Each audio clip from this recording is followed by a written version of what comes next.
Sorry, I had forgotten to unmute. Good evening, everyone online. So welcome for this session. As I was explaining today, we'll explore together the meaning behind taking refuge as part of the Lamrim. Until now, we have explored what is the mind, then the preciousness of this life we currently have, life of leisures and opportunities, opportunity mainly to transform our mind, to purify our mind. And I also forgot to turn on the camera. Sorry, maybe it's the heat. Okay, so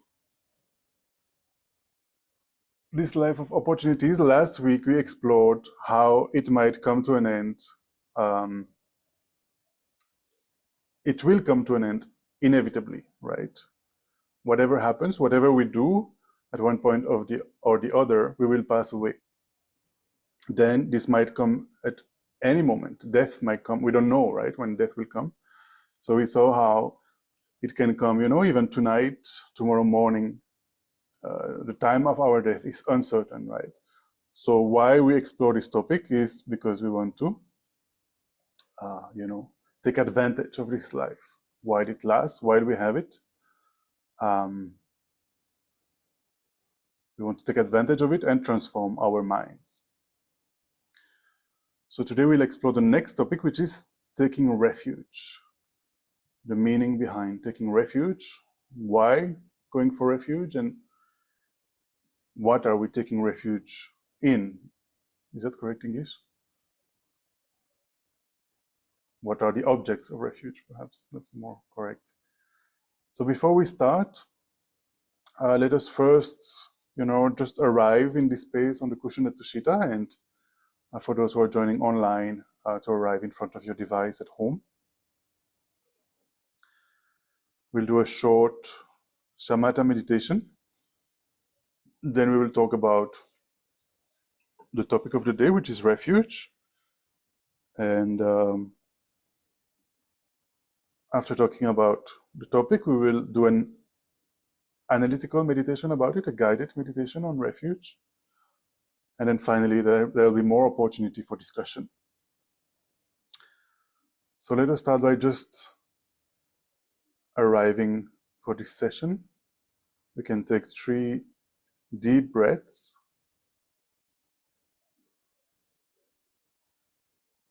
Every time we inhale, trying to refresh our attention.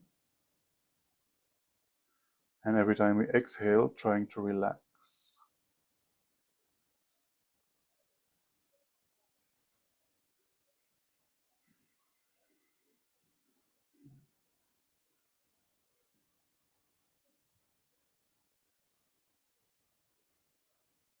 Next, we will do a 5-minute shamatha practice.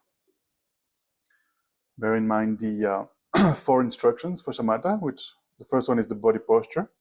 Most important is for the body to be upright. Second is the object of meditation. If you're not very familiar with this, I would suggest using the breathing sensation at the entrance of the nostrils. Try to place all your attention there on that sensation as you breathe in and out. Third, the 2 ways we tend to get distracted, mental excitement and mental laxity. And finally, fourth, the 2 antidotes of introspection and mindfulness. Constantly checking in the background of our mind, are we meditating or not? And the moment we notice that we are not, applying mindfulness, coming back to the object of meditation, every single time we notice that we are distracted. Let us do that for about 5 minutes.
Gently come out of the meditation.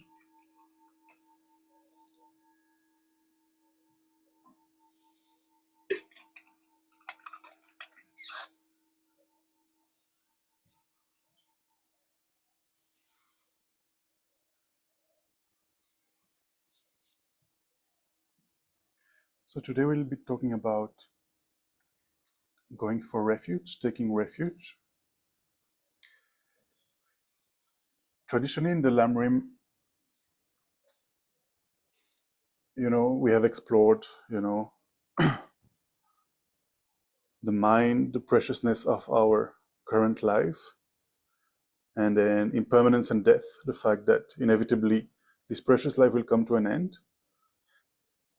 And now we are exploring the topic of taking refuge, but traditionally in the Lamrim, there is another topic in between, which is the lower realms.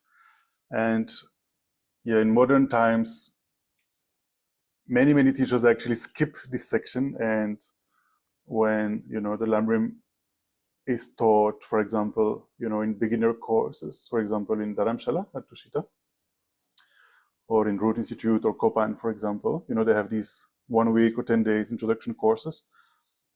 Then also it is skipped because it is quite demoralizing. It's a description, of all the states where we can get reborn. As an animal, of course, we don't need to explain so much because we can relate. Now we can see animals with our own eyes, but it also talks about the Preta realms and the hell realms. And especially the description in the Lamrim that you find of the hell realms is very precise, and it's quite intense. So personally in my studies, when I studied the Lamrim of Lama Tsongkhapa, this section was just read, There was no explanation on the lower realms, no explanation on the hells, just reading through quite fast, because anyway, all the details are there. But then, I think somehow taking refuge really starts to make sense after having thought about the lower realms. But before I just vomit all my blah blah, I would like to ask you, maybe we can start with a discussion. What do you think is the meaning of going for refuge or taking refuge? What does that mean? Protection. Shelter. Guidance. Hello. Guidance. Trust. And sorry, protection, shelter, and from protection from what? From the suffering of samsara. As most of the suffering we have come from our conceptualization. By trusting in the refuge, we somewhat change our concept and we suffer less. See, what's this coming from? To suffer less, yes. Changing our concepts and suffering less. Yeah. Reduce fear. It reduces fear. Reduces fear. Yeah. Online, also feel free to unmute yourselves, and if you want to participate. And so we are discussing today taking refuge. So we are exploring, of the last few weeks, we have explored different topics of the Lamrim. The Lamrim is the graduated path to awakening. So we have explored what is the mind, the nature of the mind, the preciousness of this life that we have at the moment as a human, then impermanence and death, that this life will inevitably come to an end. And this end might come soon, we don't know when it will come. Then there is one topic we were just discussing that we didn't explore, but which is normally there traditionally in the Lamrim, which is the lower realms. What happens after death, And what happens a lot when we die is that we go to the lower realms because of all the negative actions we have accumulated and the very little positive actions, we have accumulated. And at the time of death, one of those karmas is triggered depending on, the state of mind that we have when we are dying. So now the topic we are analyzing today, the topic we are exploring is going for refuge, taking refuge. And I was just asking before, going into all the details, what are your thoughts, what refuge is? And so you were saying a protection, a shelter. You were saying that when we go for refuge, it allows, to change our concepts and reduce our suffering, right?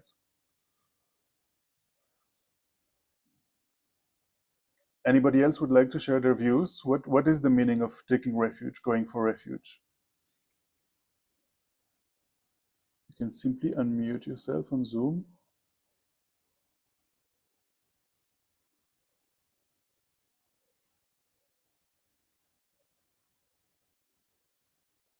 Okay. Then the next question would be, so you said protection, shelter from suffering. You said changing our mind, changing our concept to reduce our suffering. My next question would be, what are we taking refuge in?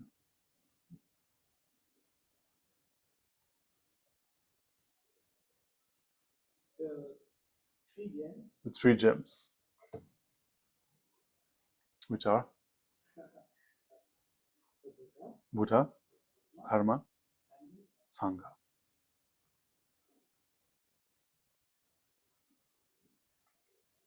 Is that what we do in our everyday life when we want to reduce our suffering? Yes? I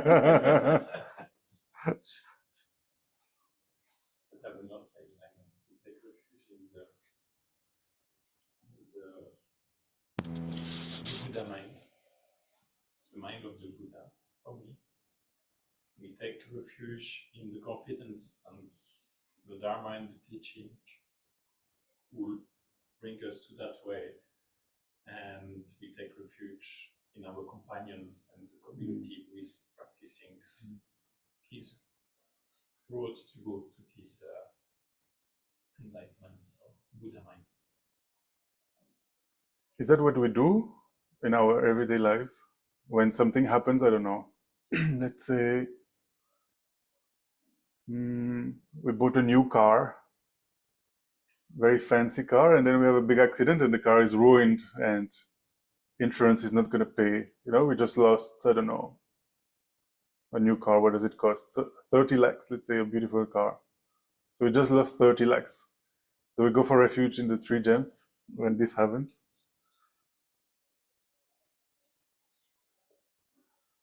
You cannot give one answer to that.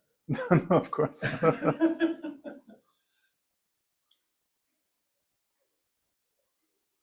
Okay, so let us explore a little bit. So I think we have very good answers here.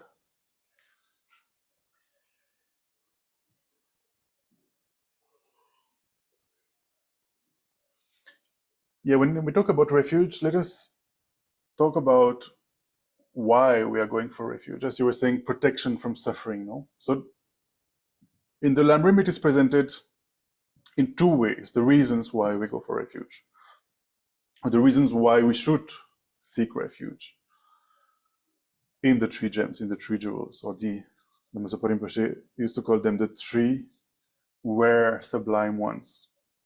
Very difficult to find. And so one is fear, fear of suffering. So we seek refuge to protect us from suffering.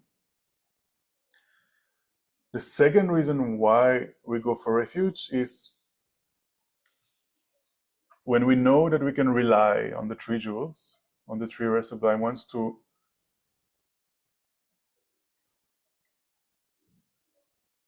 protect us, yes, as you were saying, to protect us from suffering and lead us to a state beyond suffering.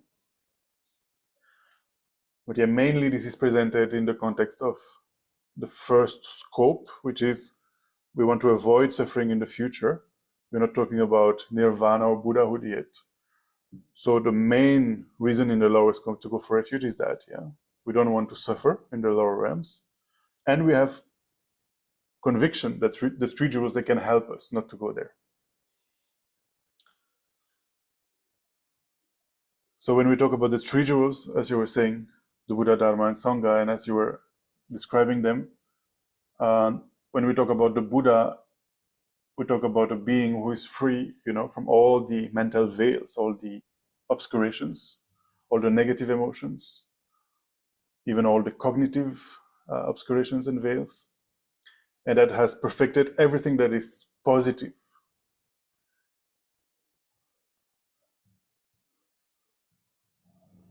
Then going for refuge in the Dharma, we go for refuge we take refuge in the teachings of the Buddha, what the Buddha has taught. That is the actual refuge, and more specifically, that which liberates us. The actual refuge, the actual teaching in which we are taking refuge is the wisdom that the Buddha has taught, the wisdom that realizes that phenomena are not existing as solidly as they appear. Phenomena are devoid of an independent existence, an objective existence. So the wisdom that sees that directly, this is what we are taking refuge in actuality. We take refuge in the three jewels, Buddha, Dharma, Sangha. The actual refuge is that, taking refuge in that which liberates, this wisdom. Then when we say we are taking refuge in the Sangha, we are taking refuge in, those who are following those teachings. So that can also mean those who are guiding us, like other teachers, or those who are practicing along with us and that are inspiring us. That's also like the relative Sangha, no? Sangha has many different connotations. I think very commonly when we talk about Sangha, we talk about the ordained Sangha, the monastics, the monks, the nuns. That's one meaning of Sangha. Another meaning of Sangha is all the practitioners, all the followers of the Buddha's teachings. And then if we look at what is actually the Sangha jewel, it is those who have already realized the teachings, who have already realized the emptiness of objective existence of phenomena. Those who have already become Arya beings, those who have achieved the path of seeing, they have seen reality directly. They have seen the emptiness of objective existence of phenomena, which is the reality. So when we go for refuge in them, and the Buddha, who not only has seen emptiness directly, but has already purified his mind and achieved all the perfections, and the actual teachings, the wisdom that sees the emptiness.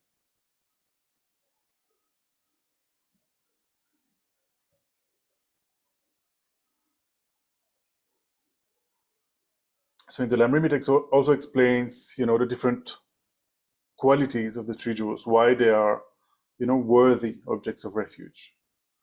When it comes to the Buddha, he is himself free from all the fears that we are trying to get free from. Then he is skilled in the means of teachings and liberating others from those fears. Not only that, but he has great compassion. He cannot bear that,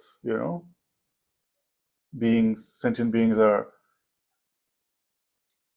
grasping at an inherent existence and therefore, suffer endlessly. Cannot bear that, has compassion for beings, and so he's constantly teaching, constantly trying to help. As much as we can receive help, as much as our mind is open, we can receive guidance from the Buddha. So he's doing that without break, constantly trying to help, but also in an equanimous way. It's not like he's trying to help certain and not others. He's trying to liberate everyone without exception. So that means both those who, are kind to the Buddha and also those who are totally unkind to the Buddha.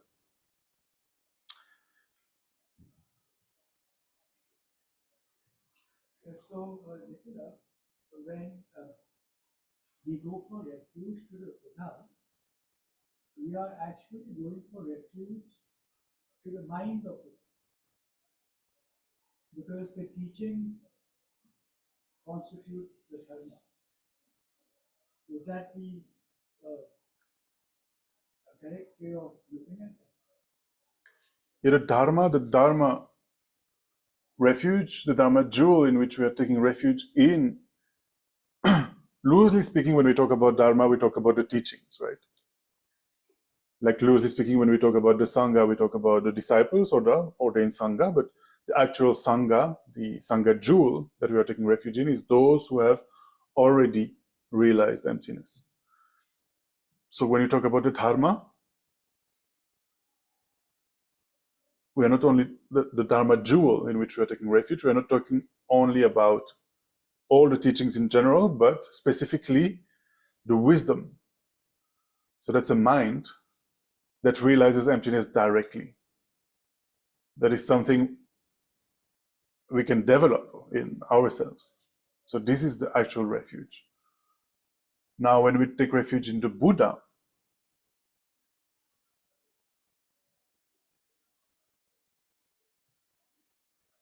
the Buddha is, you can divide him in these different Buddha bodies, right? These different kayas. We talk about the Dharma kaya when it comes to the mind, Rupa kaya when it comes to the actual form body. So I think when you say Buddha, you take refuge in both. The teacher and the mind of the teacher, which is perfected and liberated. Also our seeds of Buddha. Our seeds of Buddha, No, not. yeah, our seed of Buddha is actually the Dharma jewel.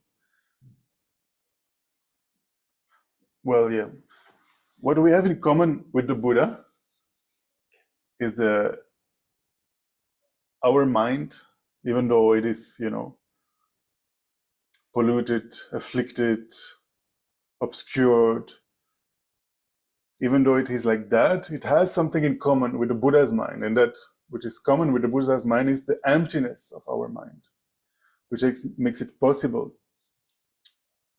to become a Buddha, to get liberated from all these adventitious veils, the afflictive and cognitive obscurations. It's possible to eliminate them. Because our mind is empty, it makes it possible.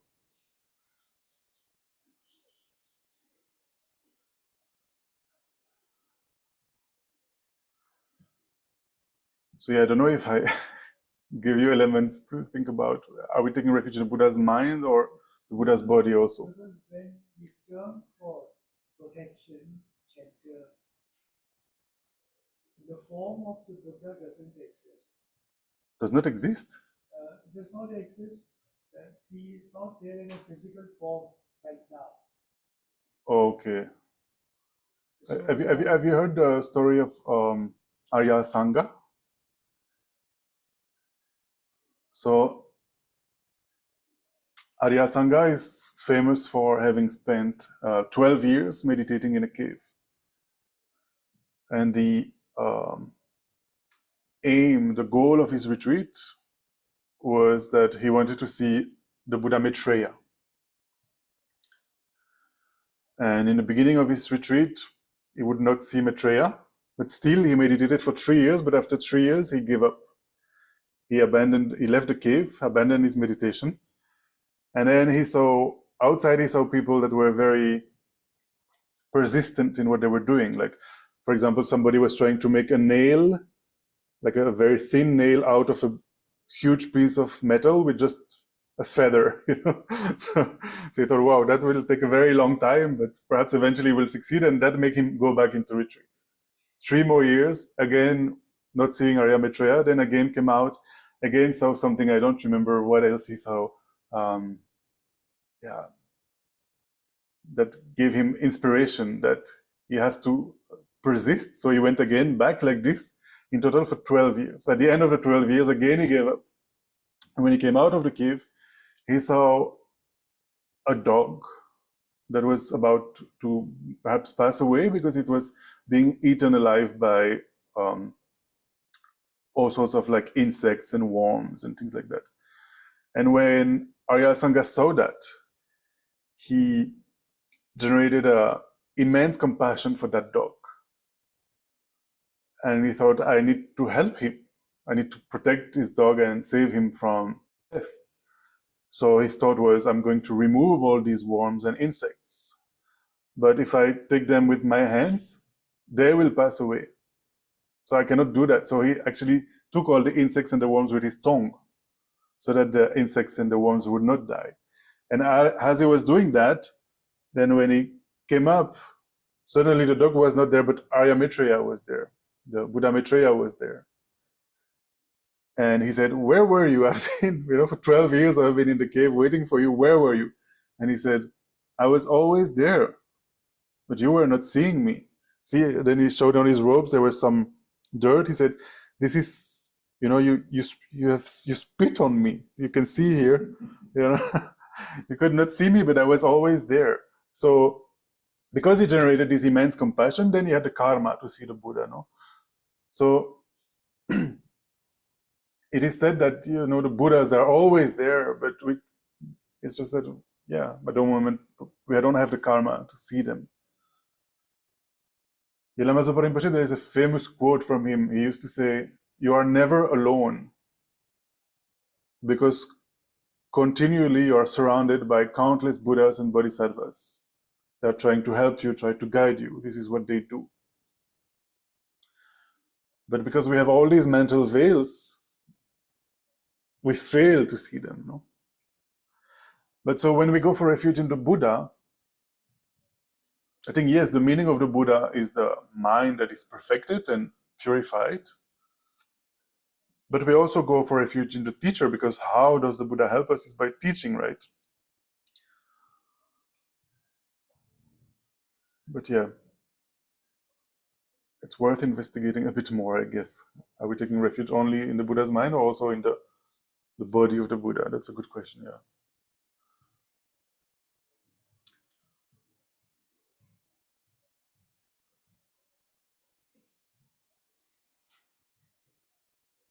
So then in the Lamrim, it talks about the qualities of the three jewels.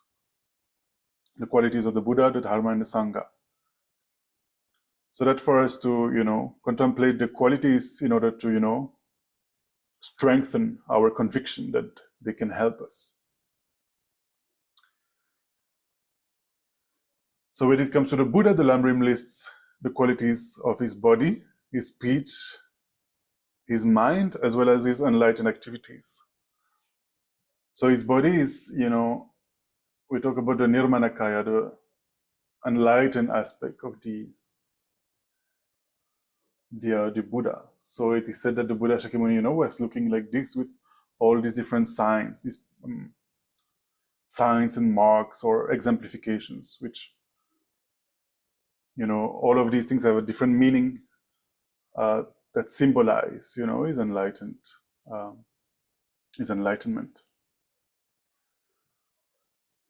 Then his speech, for example, it is said that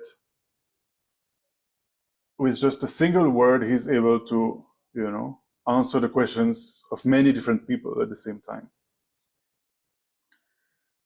Then when it comes to this mind, when we talk about the Buddha's mind, we talk about omniscience, the fact that the Buddha knows, the past, the present, and future, but also knows. We can apprehend a computer and the emptiness of objective existence of that computer simultaneously at the same time, which only a Buddha mind can do.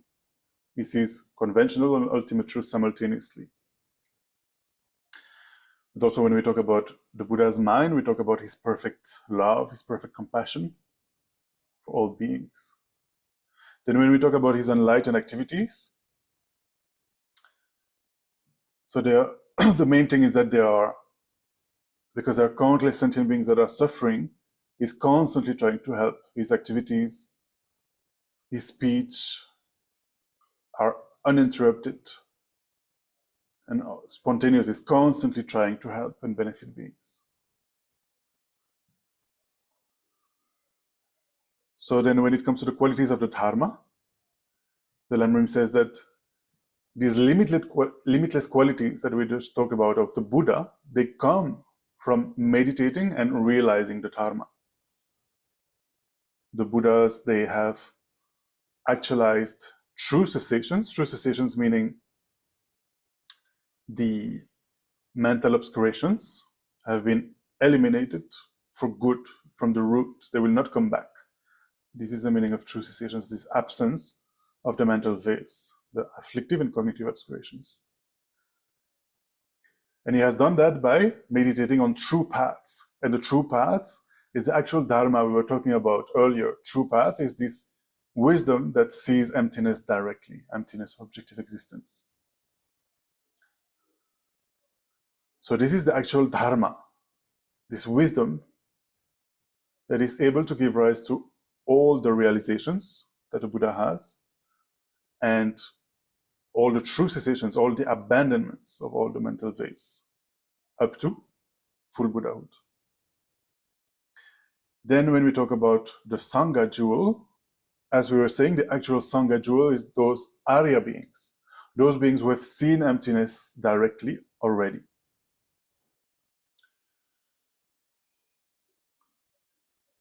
So when we say that we are going for refuge, we can think of the Buddha as the teacher, then the Dharma as the actual refuge, and the Sangha, those who are assisting us, helping us, guiding us to attain this refuge.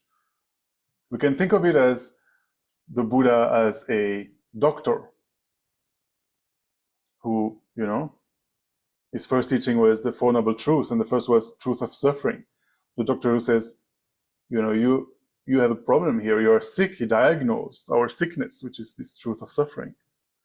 And he prescribed the medicine, which is the truth of the path, the actual Dharma. So the Dharma is that medicine that the Buddha prescribed to cure us from our mental veils. And the Sangha, you can imagine them as like the nurses, who are helping us to take the medicine, who are helping us while we are recovering from the sickness that we have since beginningless time. So when we talk about refuge, generally this is how, it is presented broadly in the Lamrim.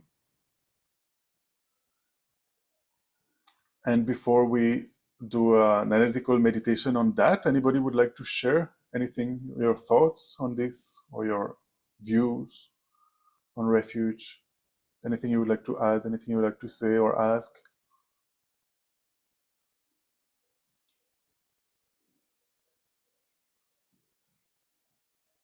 Online, you can simply unmute your mic, and here, of course, just speak up.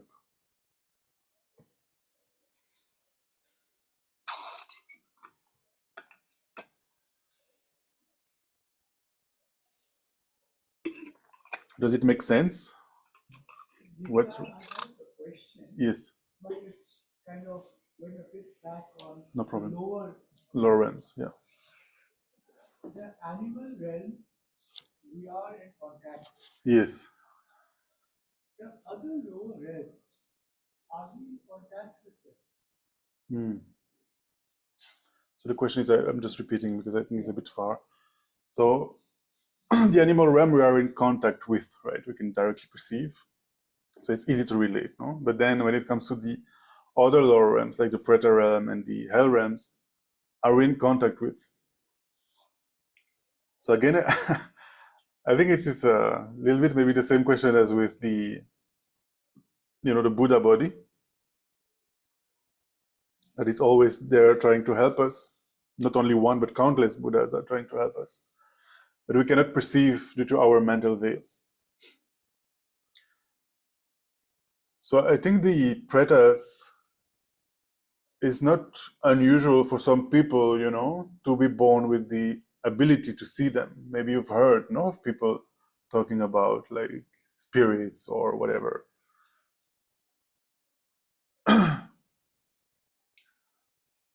So some people are born with those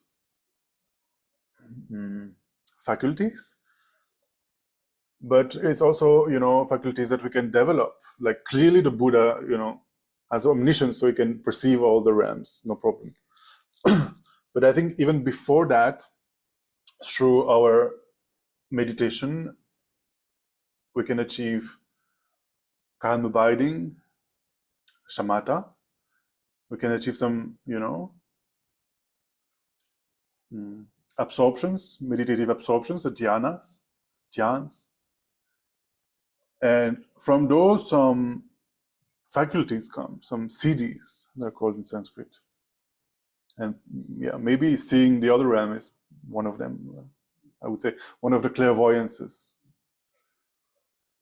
There's like clairvoyance you can see in time, you can see in distance. And perhaps some clairvoyances also can see other realms that from the bare eye we cannot see. Yeah.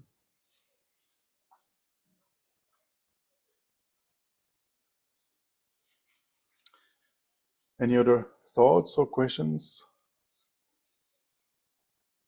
Yes. Still believe on the lower realms, and to have seen some people have in their mental states they are living in the lower realm.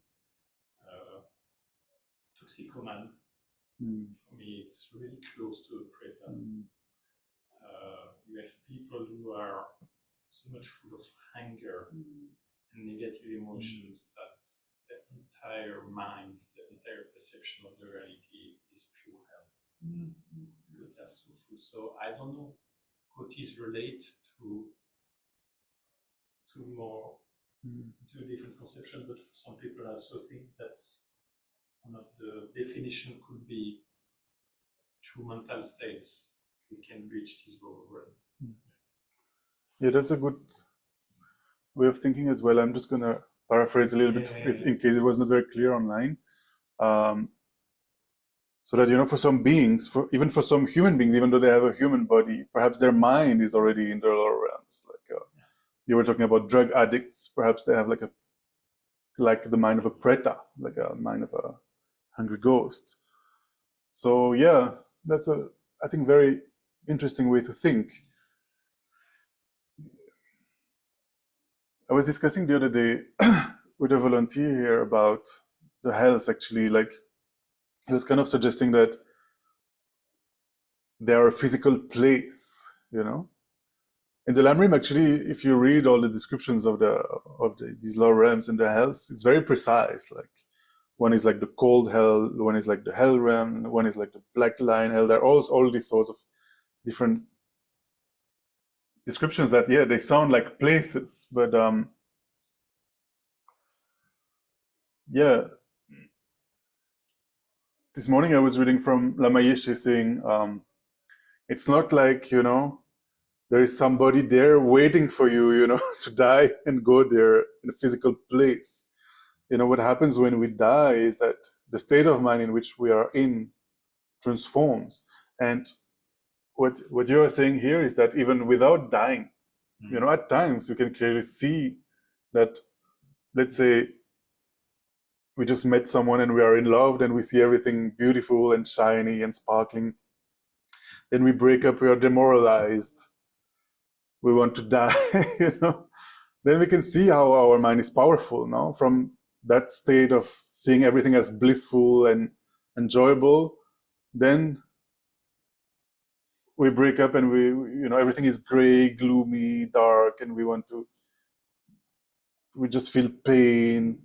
So even though we are humans, our mind had a god-like experience and then a hell-like experience as a human, no? Yeah, so from that, I think, we can extrapolate and see that when we die, maybe it's even multiplied, no?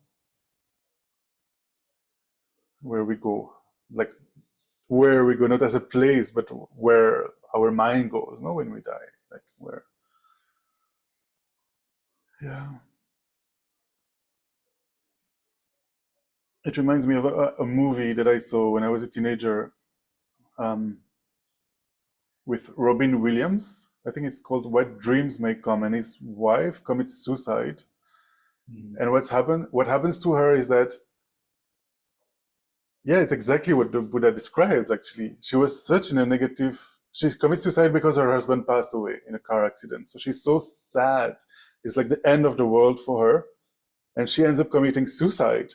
And what she's apprehending is actually the same place in which she committed suicide, which is her house, but there are, everything is gray and dark, and there are big spiders and scorpions, and the suffering is just more intense. It's just like a multiplication of the state of mind she was in when she committed the act of committing suicide.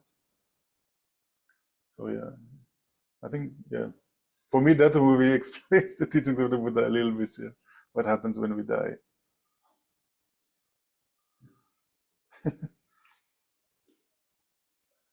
Okay, should we do the meditation, or do you want to share more thoughts or ask questions? We can still talk also after the analytical guided meditation. So let us come back to a comfortable posture with the body upright, the back straight.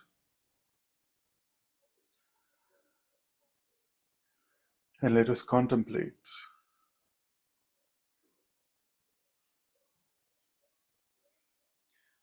When we hear the word refuge,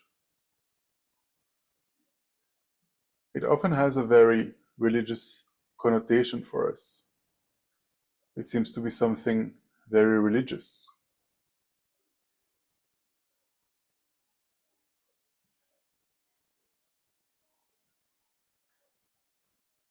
Going for refuge seems to be something that only religious people would do,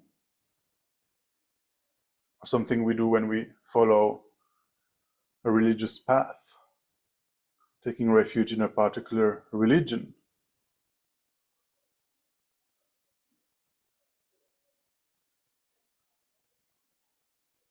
Going for refuge for a religious reason. So then if you are not religious, it seems that it has nothing to do with me. Refuge.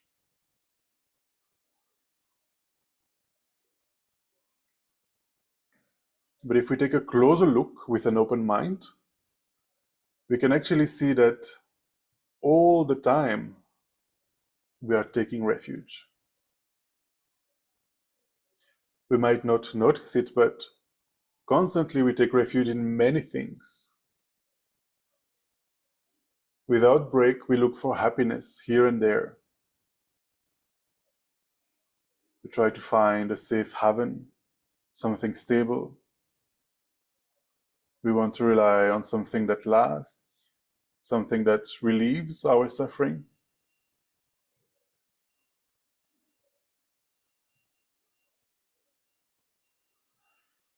The problem is that we always take refuge in temporary things that don't last. Things that constantly propel us to finding other refuges again and again without a break.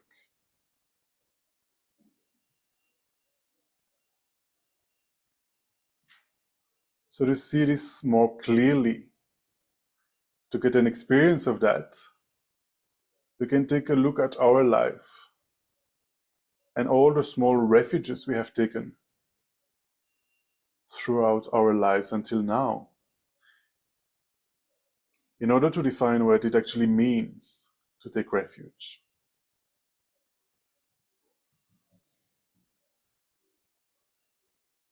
So before we explore our life and all the small refuges that we have taken, let us take a moment to just reconnect with our breathing, calming the mind with the breath for just a moment.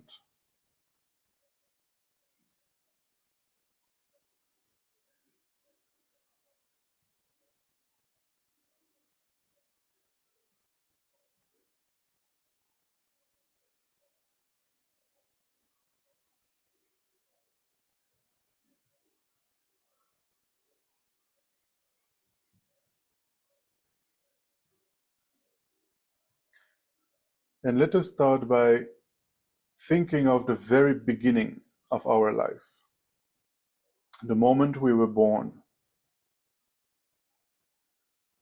And we can see that from that very moment, we took refuge in our parents or in our caregivers. Without them, we would not have survived, actually.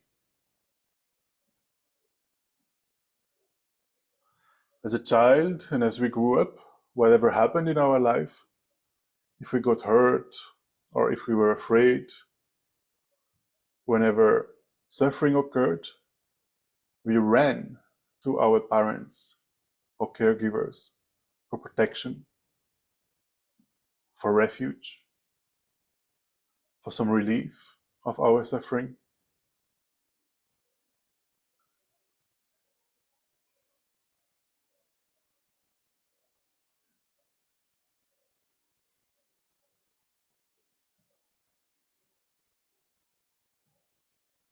Try to recall such a moment. Perhaps you were running outside and fell and hurt your knee.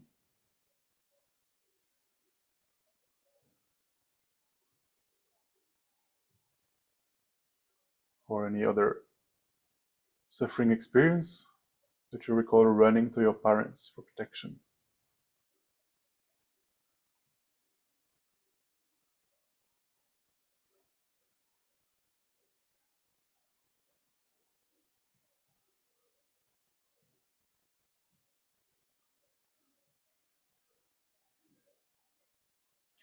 As a small child, we very much took refuge in our toys.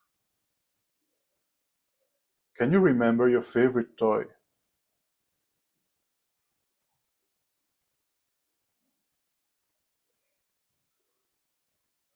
Can you recall the feeling, how it was to play with this toy whenever you were bored or unhappy?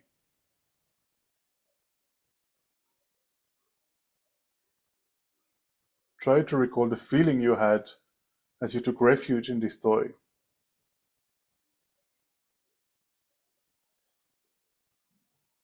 Try to remember the feeling when this was what you turned to in order to find happiness as a child.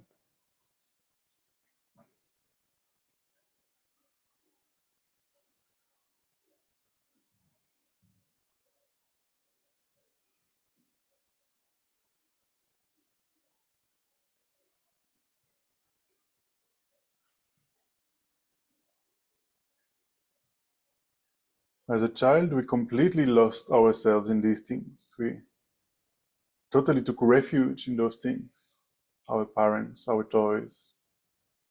Then later, maybe in school, we began to take refuge in our new school friends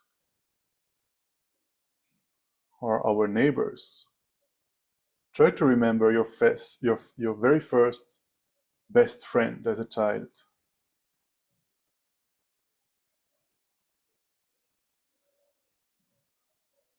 And recall the feeling you had towards that person and how you went to her or him to find happiness, to find relief from suffering.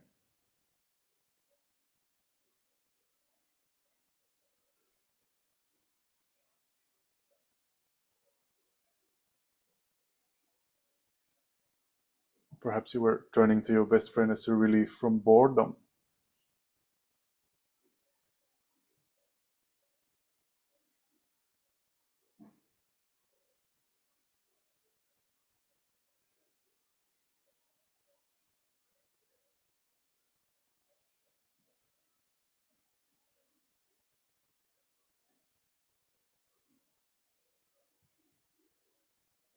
And then as we got older, in our teenage years, so many new refuges came along. We began to take refuge in parties, taking refuge in alcohol, perhaps refuge in drugs, or refuge in hunting or fishing or whatever we consider great experiences.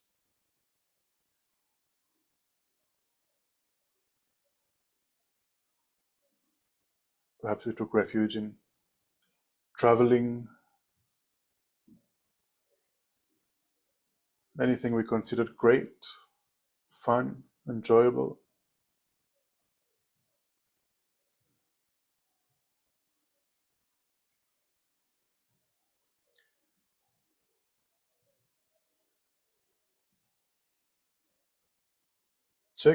Try to remember as a teenager, what was your refuge? And remember, get a feel of how all these things are a kind of refuge. Something you were turning to get a relief from suffering, to experience some happiness. Try to recall those refuges as a teenager.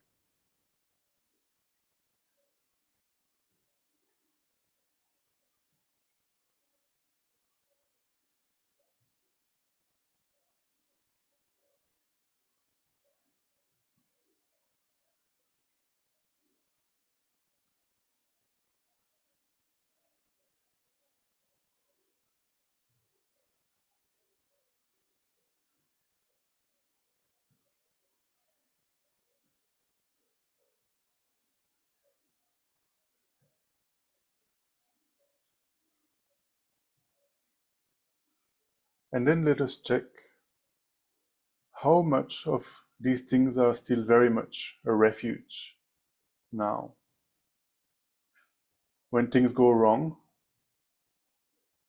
when life goes uneasy and we experience problems,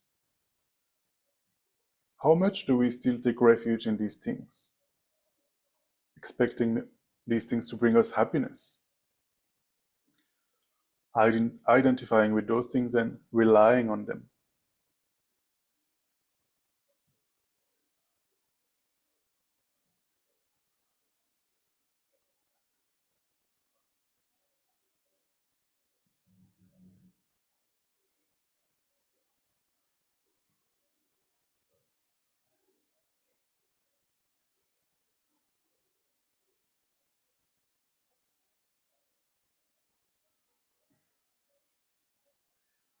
Now, as adults, perhaps some of us take refuge in our careers or in our studies,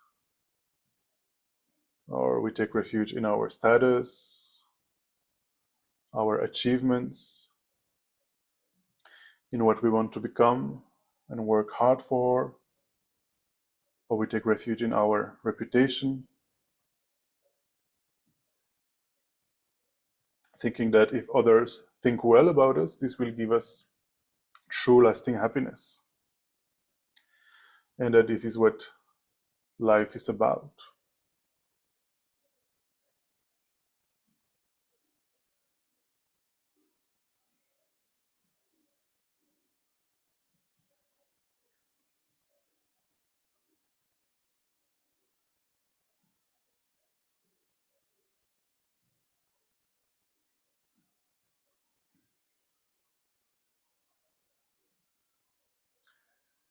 We also take refuge in our relationships, strongly thinking that this person is the source of my happiness.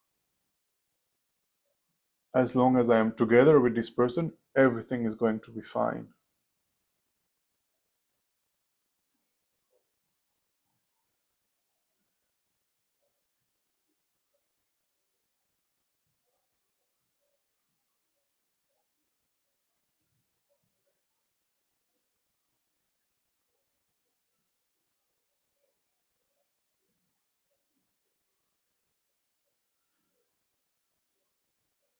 Let us reflect for a moment and check, what is the thing in your life that you take most refuge in?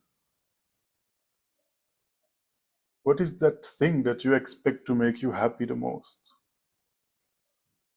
Maybe your career, your status, maybe food or sense pleasure,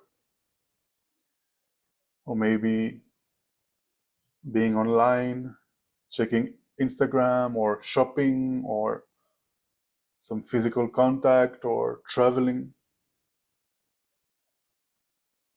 What is that thing in your life that you take the most refuge in?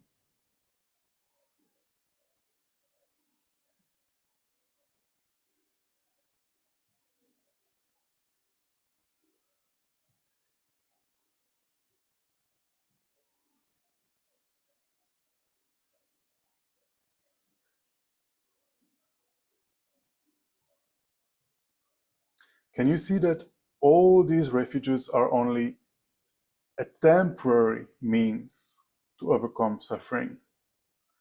That they will only bring you a temporary, a fleeting sense of happiness. They're not going to help to overcome the root of our problems.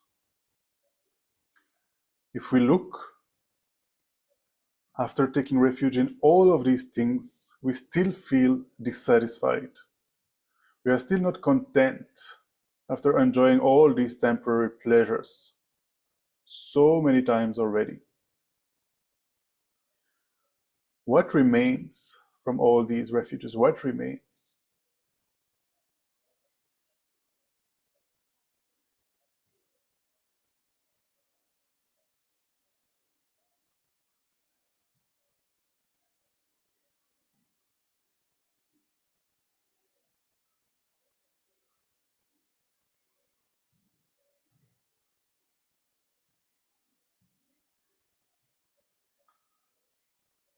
The only thing that will bring us a lasting happiness, true satisfaction, the only reliable refuge is something that actually comes from within.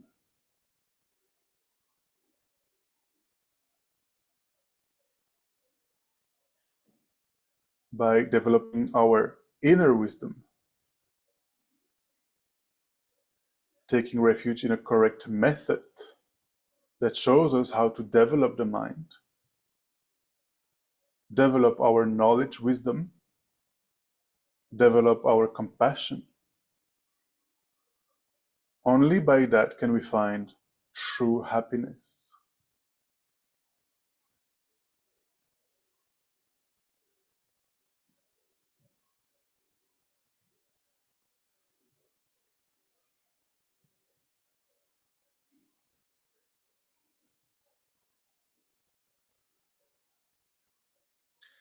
And when we seriously want to learn how to do that, then we have to properly rely on someone who can actually teach us this method. A reliable spiritual teacher.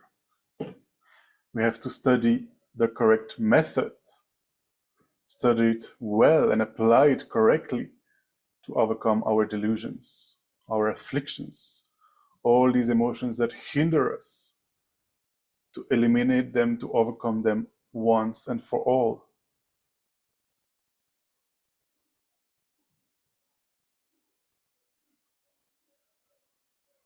We have to follow the example of those beings who have already liberated their minds. Those who followed in the footsteps of the awakened beings and made this inner work their primary task in their life. We have to do that as well. We have to do this inner transformation of the mind. This is what is actually meant by being a Buddhist. It is being an inner being. Literally in Tibetan, Buddhist is Nangpa. Inner being, or someone who looks inside. We develop ourselves from within. First, adopting ethical standards, living in morality, because we understand the meaning, the consequences of our actions.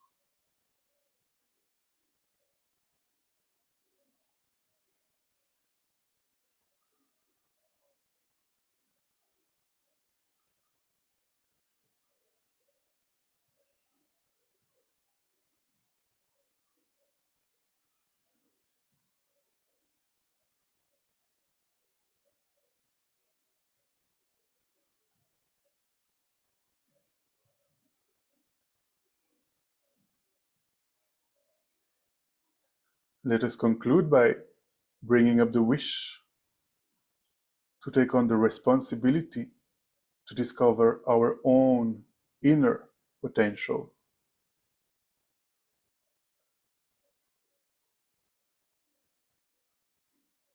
Of course, we do not have to become Buddhists for that, but we should realize what it is in our life that is truly worthwhile. And what is a method that we can actually rely upon for bringing us a lasting happiness. So we can become the person that we would like to be internally.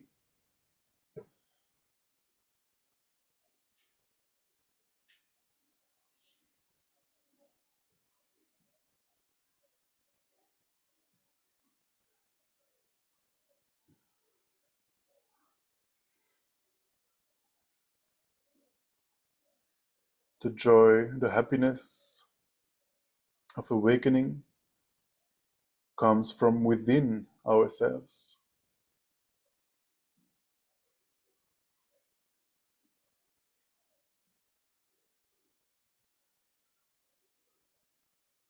Let us generate the wish to develop our highest qualities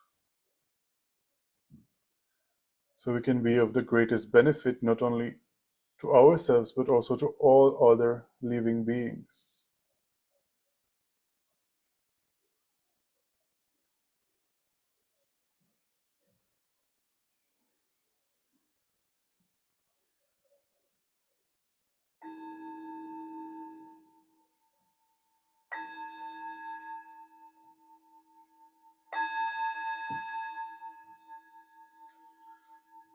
Then gently come out of the meditation.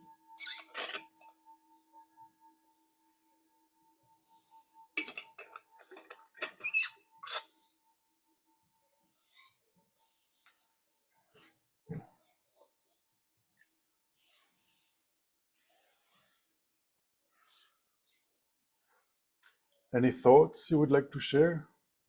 Any comments or any questions?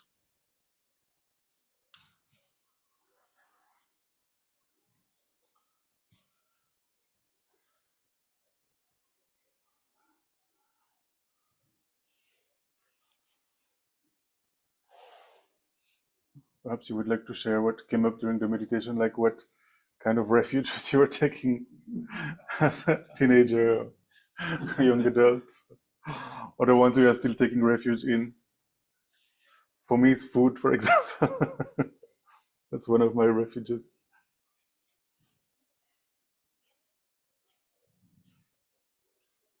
I constantly see around me that this is not directly related, but of course it's connected, about boredom. Wood, Boredom. boredom, all right. Almost whatever I see others doing is a fight against boredom. Mm. And engaging in activity, as you mentioned, as a form of refuge from the suffering of boredom. Boredom seems to be amongst the biggest suffering which is present these days. And just a passing thought. Mm. This gentleman is saying that boredom seems to be like the heaviest suffering, no, that we have. I'm just repeating for the online people that we have, no, and whatever activities people are engaging in seems to be like, yeah, a refuge to get rid of that boredom, of that suffering. Sometimes I have so many things to do. I wish I would get bored, honestly.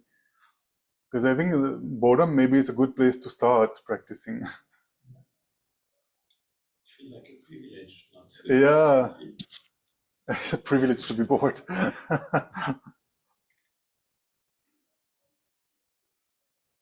It is also true that when it comes to boredom, sometimes we are so not used to get bored that we will do everything in our power to keep our mind busy instead of giving space to the mind to think. But I think the big discovery in life they come out of problems. We need to be bored. Yeah. Yeah, I've heard some teachers say that we need to be bored to start. Yeah. artist, thinker, we always say you need to be bored to be creative. Otherwise, you cannot create.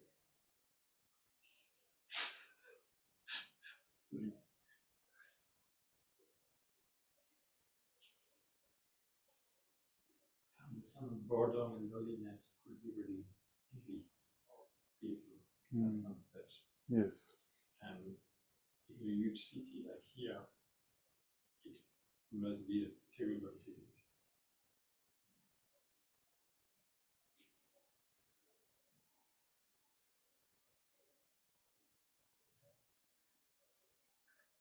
Yeah.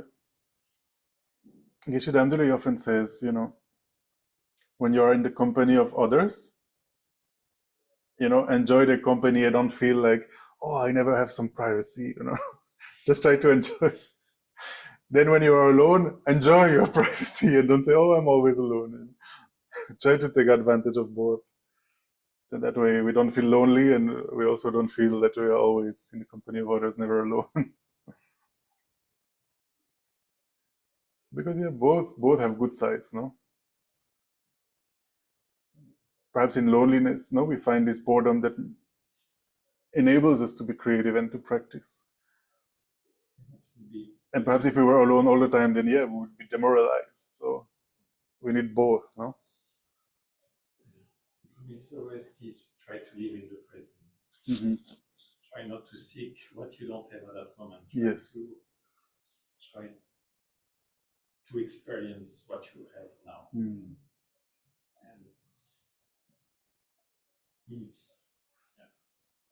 And enjoy it, be content with it, what you have now. That's what you have anyway, so you might as well enjoy it, no? But I also feel like the boredomness, you feel bored and you feel unhappy if you are projecting yourself in the future and you have the impression it's going to remain boring. But if you're in the present and you have not much to do, it could be quite enjoyable.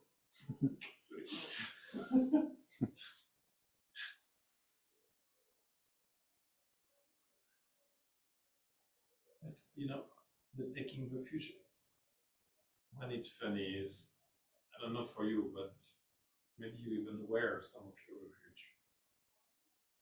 Some clothes that you feel comfortable. Some jewelry that you like to wear. Could be a hat, could be a shirt, could be jewelry, could be something. That's the kind of little things that you do to give you some confidence when you go out. That is little reminder. We take refuge in so many things now. What was good is that none of the refuge that I had when I was a child I have today. That's good. I don't know if it's good. I mean, not so great. I think it shows some growth. No? We realize that these things, when we were a child, they are not going to make us happy now. No, no, it was not a choice. Oh.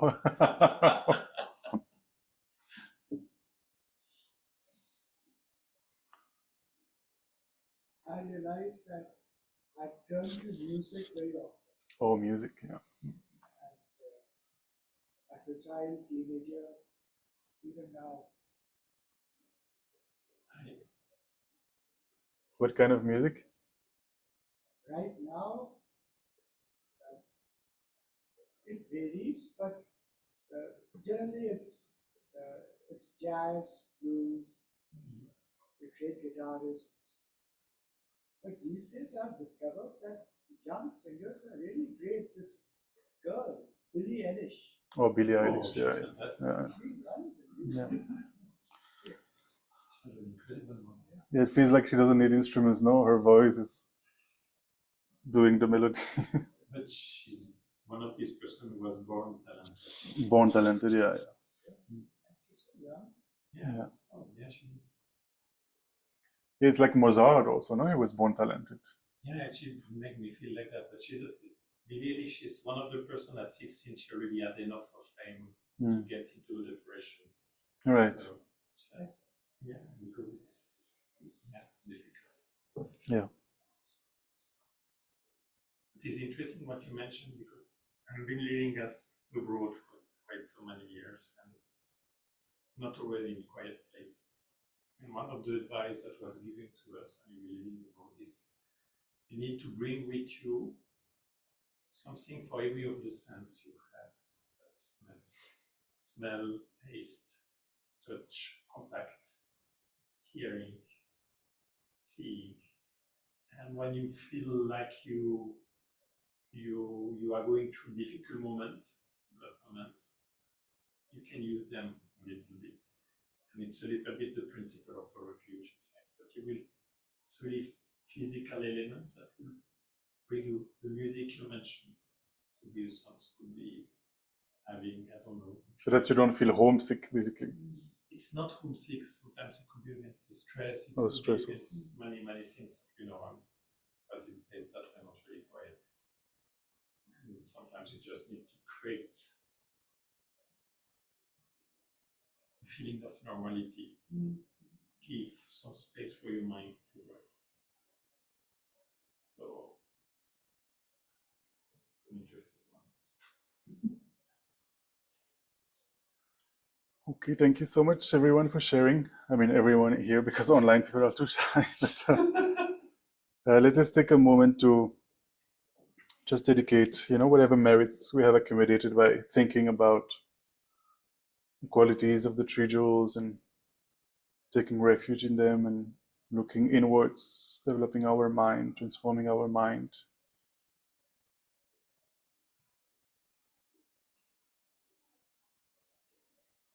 Let us dedicate that so that we very soon achieve our full potential, become fully awakened Buddhas ourselves, in order to be able to guide all suffering beings perfectly. And may the precious minds of bodhicitta and the wisdom that realize emptiness, may these minds that have not already arisen in us quickly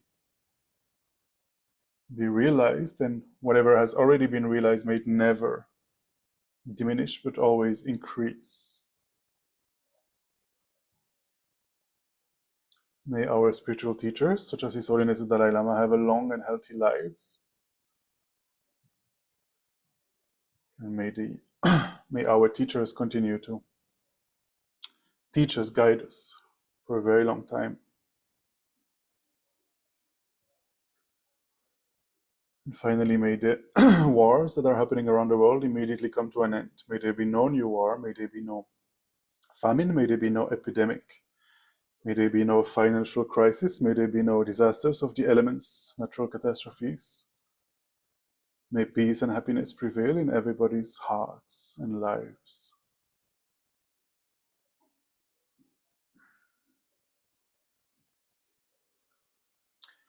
Thank you so much for joining us this evening for this session, and we'll see you. So this week we have quite a few events happening. Tomorrow we'll do Vajrasattva purification meditation. Oh, okay, yeah, it's tomorrow. Yeah, tomorrow 6:30 is Vajrasattva.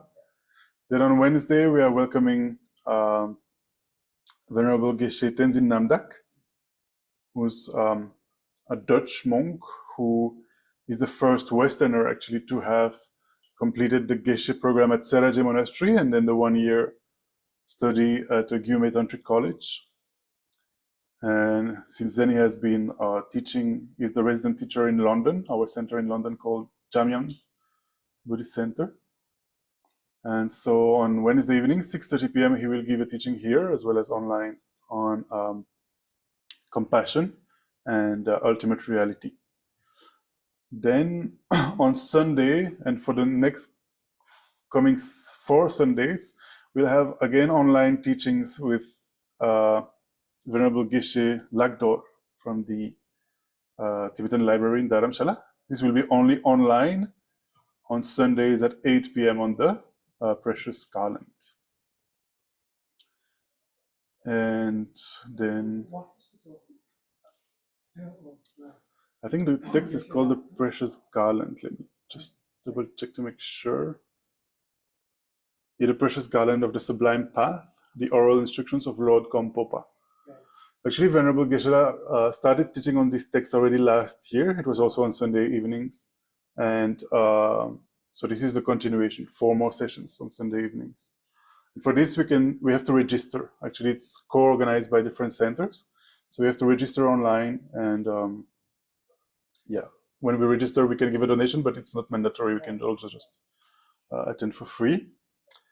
And then next week, Kabirji will be in town, Monday, Tuesday. Monday we'll be doing a Tara Puja, and Tuesday he will continue the teaching that he gave a few weeks ago that is called Preparing to Go Beyond, Generating Compassion, Wisdom Fuel for the Bodhisattva Warrior's Journey. So that will be next Tuesday.